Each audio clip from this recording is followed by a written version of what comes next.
안녕하세요. 한일빌더입니다. 오늘은 어깨 운동하면서 잡담 좀 해보도록 하겠습니다. 우리가 흔히 삶의 목표가 무엇입니까? 라고 물었을 때 행복하기 위해서 삽니다 라는 답변을 많이 하잖아요. 그래서 제가 행복이 무엇인지에 대해서 공부를 좀 해봤습니다. 여러 저명한 학자들의 책도 읽어보고 강연도 읽어보니까 대부분 결론이 하나로 수렴합니다. 구체화하자면 친한 사람들과 맛있는 음식을 먹으면서 이야기 나누는 것, 그것이 바로 행복이라고 합니다.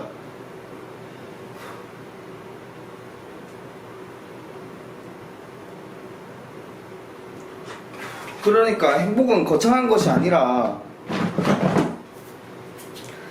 어떤 사소한 것에서 온다 라고 이렇게 주장을 하더라고요. 그렇게 보면 우리의 삶의 목표가 행복일 수는 없는 겁니다. 행복하기 위해서 산다 라는 말이 이제 안 맞게 되는 거죠. 어떻게 우리가 뭐 삶을 좋은 사람과 내가 좋아하는 사람들과 맛있는 음식을 먹으면서 이야기 나누면서만 살 수 있겠어요. 그것을 목표로 산다는 것은 말이 안 되죠. 물론 그렇게 행복한 시간이 있을 수야 있겠지만 그것을 위해서 산다는 것은 말이 안 되는 거죠. 우리가 내 친구랑 친한 친구랑 밥 먹기 위해서 수다 떨기 위해서 사는 건 아니잖아요. 물론 그런 시간이 있겠지만 그런 시간이 있어서 행복하고 내가 내 삶을 살아가는 데 있어서 힘이 되겠지만 도움이 되겠지만 그것을 위해서 사는 것은 아니라는 거죠. 그래서 우리는 삶의 목표가 무엇입니까? 라고 누군가가 물었을 때 행복하기 위해서 삽니다 라고 답할 수는 없어요. 그럼 어떻게 답변을 해야 되나? 나를 더 사랑하는 것, 그것이 제 삶의 목표입니다 라는 답변이 더 그럴싸해 보여요. 나라는 사람을 더 나은 사람으로, 더 좋은 사람으로 만들어서 내가 나를 더 사랑할 수 있게끔 만드는 것이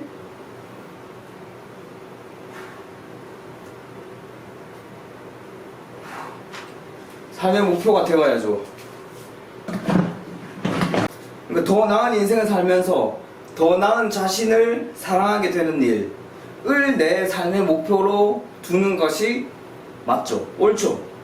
여기서 헷갈리기 쉬운 점이 내가 더 나은 인생을 살고 싶다고, 더 나은 삶을 살고 싶다고 마음먹었을 때 가장 중요한 건 사실 액션입니다. 내가 어떤 행동을 취하느냐, 어떤 액션을 하느냐, 어떤 활동을 하느냐가 중요한데 대부분 내가 더 좋은 차를 타면, 예를 들어서 BMW 타면, 벤츠 타면, 포르쉐 타면 내가 좀 더 나은 삶을 살 수 있을 거라고 말합니다. 삶은 똑같아요.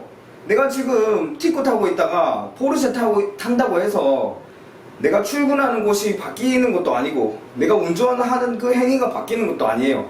그냥 내 자동차의 껍데기, 그리고 뭐 조금 더 빠를 수 있겠죠. 뭐 엔진이 조금 더 좋아서 잘 나갈 수는 있겠죠. 그 정도 차이지 내 삶의 질적인 변화는 없다는 거죠. 내 자동차가 바뀐 거지 내 삶이, 내 인생이 더 나아진 건 아니란 말이죠.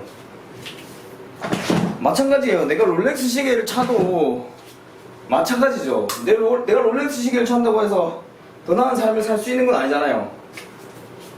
그리고 심지어 롤렉스 시계는 내가 더 시계를 잘 볼 수 있는 것도 아니에요.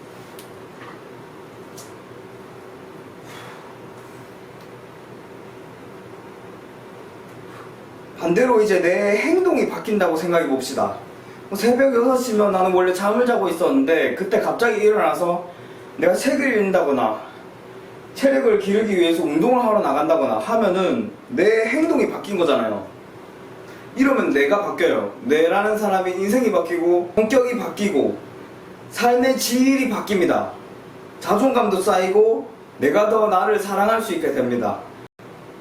이것이 삶의 목표가 되어야 되는 거죠. 이러한 충만감을 느끼는 것, 성장감을 느끼는 것, 그것이 바로 삶의 목표가 되어야 합니다.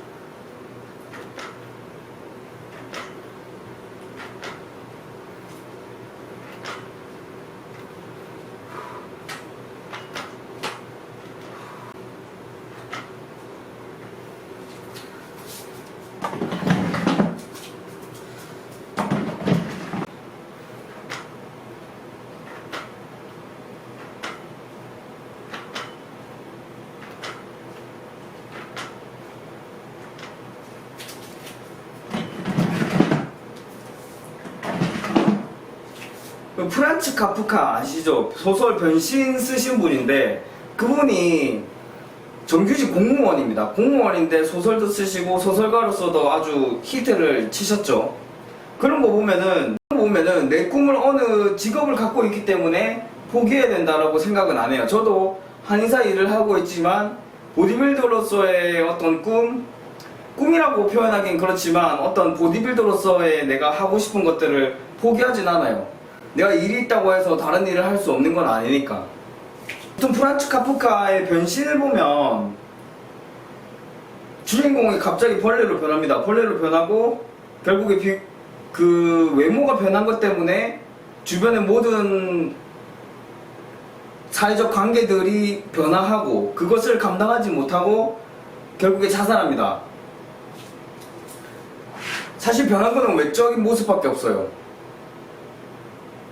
그리고 소설을 읽어보면 굉장히 그럴싸합니다. 그러니까 비약이 있는 것이 아니에요. 실제로 내가 그렇게 외모가 해충으로 변해버린다면 그런 상황을 마주할 수 있을 것 같다는 생각이 드는 소설이에요. 이처럼 사실 외모의 변화가 안 중요하다고 말할 수가 없어요. 멋지고 잘생기고 예뻐야 된다는 것이 아니라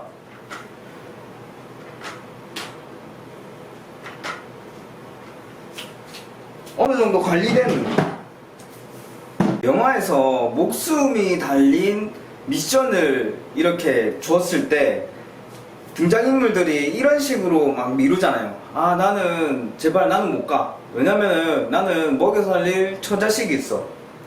또 다른 사람이 나는 절대 안 돼. 모셔야 할 부모님이 있어. 또 다른 사람은 나는 절대 안 돼. 왜냐하면 나는 지금 홀로 투병하고 계신 어머니가 있어.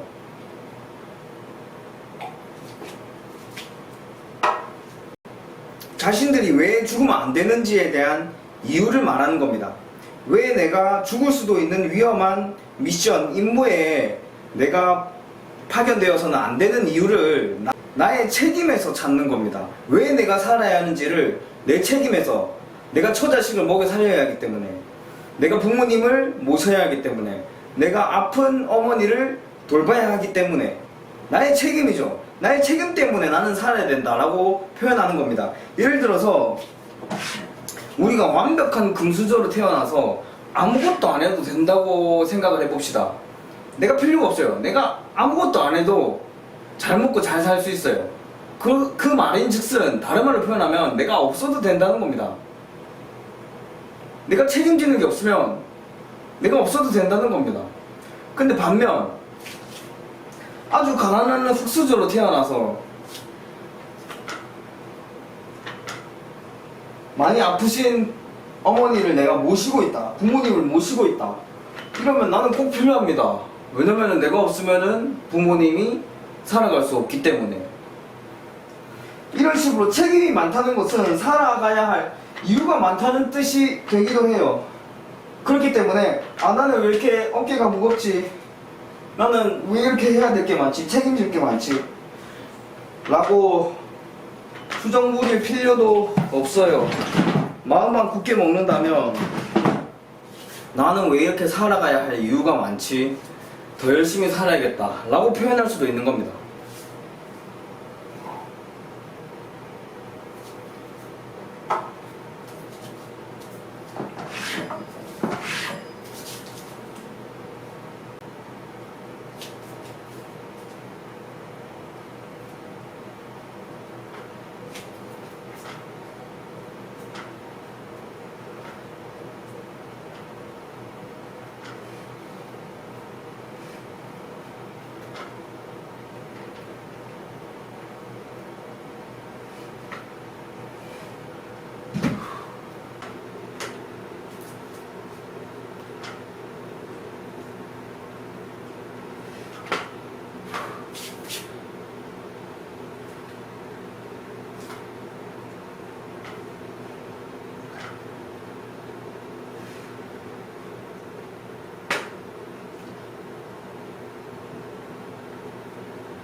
오늘은 여기까지 하겠습니다. 감사합니다.